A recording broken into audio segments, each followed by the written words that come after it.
जय श्री कृष्णा दोस्तों। हर हर महादेव। कैसे हैं आप सब? स्वस्थ और सुरक्षित होंगे। दोस्तों, कभी आपने सुना ही होगा कि अपनों की नजर ज्यादा लगती है। कभी आपने अपने बड़ों से ये कहते सुना होगा कि अपने बच्चों को देखकर ज्यादा खुश मत हो, क्योंकि कहीं तुम्हारी नजर ही ना लग जाए। कभी यदि हमारा मकान बहुत ही सुंदर बना होता है और हम ही मन में सोचते हैं कि हमारा मकान कितना सुंदर लग रहा है, हमारा घर कितना सुंदर लग रहा है, या हम कोई नई चीज खरीद कर लाते हैं, कोई नई वस्तु खरीद कर लाते हैं, वस्त्र खरीद कर लाते हैं, साड़ी खरीद कर लाते हैं, पहनते हैं और सोचते हैं कि बहुत ही सुंदर है। और हो सकता है कि कोई वस्तु है तो उसमें टूट फूट हो जाए, और यदि कोई वस्त्र साड़ी वगैरह खरीद कर लाते हैं, कहीं से फट जाती है या कुछ खराब हो जाती है। इसे कहते हैं नजर लगना। आप सब इसमें विश्वास करते ही होंगे और सभी के साथ कभी ना कभी ये घटना हुई होगी, नजर लगना। ऐसा नहीं है कि किसी दूसरे की ही बुरी नजर लगती है, कभी कभी हमारी खुशी ही हमें ले डूबती है, हमारी नजर ही हमको लग जाती है। आज मैं अपनी वीडियो में जो नजर अपने ही अपनों को लग जाए, या ऐसी कोई व्यक्ति जो हमारे घर में बुरी नजर से आ रहा है, बुरी दृष्टि से आ रहा है, कोई दुष्ट आत्मा, कोई दुष्ट शक्ति हमारे घर में प्रवेश कर रही है, हमारे घर का सुख, शांति, वैभव, प्रतिष्ठा, मान, सम्मान कुछ भी नष्ट होता है, सबसे ज्यादा दुख हम ही को होता है। आज मैं जो उपाय बताने वाली हूँ दोस्तों, शुरू से अंत तक आप इस वीडियो को अवश्य देखें। बहुत ही आवश्यक है सभी लोगों के लिए, सभी को देखना चाहिए। उसमें जो बताया गया है वह उपाय सभी को करना चाहिए। बहुत ही छोटा सा उपाय है, लेकिन बहुत ही अचूक उपाय। आप इस वीडियो को देखने के बाद मुझे थैंक्स कहना बिल्कुल नहीं भूलेंगे, मुझे धन्यवाद कहना बिल्कुल नहीं भूलेंगे। लेकिन आप भले ही कमेंट्स में धन्यवाद नहीं दीजिए, लेकिन लाइक अवश्य कीजिए, और यदि मेरे चैनल पर नए हैं तो सब्सक्राइब अवश्य कर लें, क्योंकि बहुत ही अच्छी, बहुत ही अचूक जानकारियां जो आपके लिए छोटे छोटे उपायों के माध्यम से आप अपनी जिंदगी को सहज और सरल बना सकते हैं, ऐसी जानकारी इसी वीडियो से प्राप्त होती है, इसी चैनल से प्राप्त होती है। साथ ही आपका कोई दोस्त ऐसी परेशानी से गुजर रहा हो तो उसके साथ अवश्य शेयर कीजिए, क्योंकि अच्छी बातें हमेशा शेयर करना चाहिए। अब मैं आपका ज्यादा समय नहीं लेते हुए आपको मैं उपाय बताने जा रही हूँ। आप डोरमेट सभी बिछाते हैं अपने घर में, हम मेन गेट पर भी डालते हैं, हर कमरे के बाहर अधिकतर हम इसलिए डोरमेट डालते हैं। आप समझते होंगे कि डोरमेट क्यों डाला जाता है, बाहर की गंदगी बाहर रह जाए। लेकिन सिर्फ बाहर की गंदगी ही हमको बाहर नहीं रखना, हमको जो अलाएं बलाएं, बुरी शक्तियां, बुरे दोष, बुरी आत्माओं का प्रवेश हमें अपने घर में नहीं होने देना है।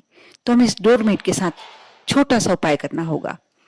आप सभी जानते होंगे एलम, फिटकरी। आपके यहाँ क्या कहते हैं मुझे नहीं मालूम, लेकिन हमारे यहाँ एलम कहते हैं, फिटकरी।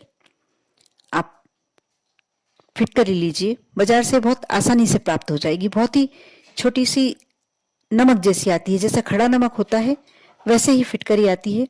अब और बहुत सस्ती, नमक जितनी ही सस्ती आती है। अब फिटकरी बुला लीजिए, उसको घर लाकर उसका चूरा बना लीजिए। वो खड़ी अवस्था में मिलेगी आपको, मतलब डिगला आपको ऐसा मिलेगा, और आप उसको लाकर थोड़ा सा पीस लीजिए। आप जो मलमल का कपड़ा होता है, छन्नीदार कपड़ा, जिससे आप पनीर वगैरह छानते होंगे, अब वह मलमल के कपड़े की छोटी छोटी थैलियां बना लें, नहीं तो पोटली भी बना सकते हैं। अब जो मैं उपाय बताने जा रही हूँ, आपको कब करना है ये बता रही हूँ। आप सुबह के समय, संडे के दिन, रविवार के दिन आपको 12 बजे से पूर्व ये कार्य करना है। आपके घर में जितने भी डोरमेट है, यदि आपने किचन के गेट पर डाल के रखा है, बेडरूम के बाहर डाल के रखा है, या मेन गेट पर डाल के रखा है, जहां भी डोरमेट डाल के रखे हैं, सभी डोरमेट के लिए आप यह कार्य अवश्य करें। आप देखेंगे आपके घर में एकदम चमत्कारी परिवर्तन होगा। घर के परिवार के आपसी रिश्ते यदि बिगड़े हुए हैं, कोई मतभेद चल रहा है, कोई बुरी राह पर जा रहा है, या कोई भी ऐसे दोष हैं धन संबंधी, लक्ष्मी संबंधी कोई परेशानी चल रही है, ऐसा लग रहा है किसी ने लक्ष्मी को बांध दिया है, तो आप देखना कैसे सारे रास्ते आपके सुगम होते जाते हैं। आप फिटकरी को पीस लीजिए और जो मलमल का पतला वाला कपड़ा आता है उसमें आपके जितने भी डोरमेट है घर में उसको लेकर और पोटली बना लीजिए। कपड़ा एक रुमाल के साइज का कपड़ा ले लीजिए, बल्कि उससे भी छोटा कपड़ा लगेगा। उसमें 1-1.5 चम्मच करीब पिसी फिटकरी डाल लें आप और उसकी पोटली बना लें।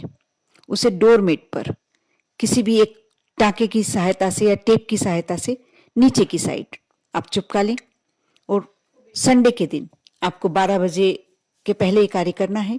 आप डोरमेट में सभी जितने भी डोरमेट हैं आपके घर में, सभी डोरमेट के नीचे इस फिटकरी को लगा रख लीजिए। पोटलियों को रखकर या तो सेलो टेप से चिपका लें या एक टाँका लगा दें। बस आपको इतना ही करना है। या 15 दिन में, महीने भर में एक बार जब आपको लगता है कि जब पतला कपड़ा रहेगा छन्नी जैसा, तो उसमें से फिटकरी छन छन कर निकल जाएगी। आपके घर में कोई भी बाहर का व्यक्ति आए या आपके घर का व्यक्ति घर में आए, आप बाहर जाएं, आप नेगेटिव ऊर्जा, जो भी नकारात्मक शक्तियां हैं, उनको सभी को बाहर निकालते हुए अंदर आएंगे। क्योंकि फिटकरी में एक आपने सुना होगा, कभी किसी को नजर लग जाती है तो आप क्या करते हैं, आपके घर में बताया जाता है कि नींबू को 7 बार बार लें आप उसके ऊपर से और काटकर 4 दिशा में फेंक दीजिए। नींबू, जो फिटकरी होती है, नींबू से इसलिए किया जाता है ये कार्य क्योंकि नींबू में खटास होती है, जो अम्ल तत्व होता है, इसके कारण नजर बहुत अच्छी उतरती है। वैसे ही फिटकरी में इससे 1000 गुना अम्ल तत्व होता है और इसके कारण फिटकरी को बहुत ही अच्छा माना गया है। सकारात्मक ऊर्जा के लिए बहुत ही महत्वपूर्ण कार्य करती है ये फिटकरी को। आप यदि इस तरह से पोटली बनाकर यदि आप अपने डोरमेट के नीचे रख लेते हैं, जब भी कोई व्यक्ति आपके घर में आता है या आप भी आते हैं, बाहर की नकारात्मक ऊर्जा उस डोरमेट के सहारे बाहर ही रह जाती है। जो फिटकरी लगी हुई है, आप जब डोरमेट के ऊपर पैर रखते हैं, आप समझ लीजिए आप जितनी भी नकारात्मक शक्तियां बाहर से लेकर आए थे, बाहर की बाहर रह गई, कोई प्रवेश कर ही नहीं सकता।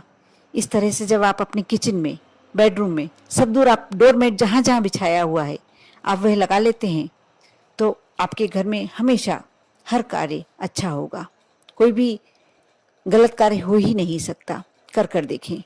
लेकिन जब ऐसा लगे आपको 15 दिन में, 1 महीने में कि वो पोटली की फिटकरी समाप्त हो गई है, झड़कर खत्म हो गई है, आप दूसरी पोटली, कपड़ा वही यूज कर सकते हैं। ये कोई धार्मिक कार्य नहीं है, बस ये अपने घर को पॉजिटिविटी बढ़ाने के लिए, अपने घर में अच्छी शक्तियां लाने के लिए ये कार्य किया जाता है। इसमें कोई देवी देवता से जुड़ा हुआ कार्य नहीं है, इसमें कोई पूजन नहीं, पाठ नहीं है। कर देखें। ये कार्य करने के बाद ही आप समझेंगे कि इसका क्या महत्व है।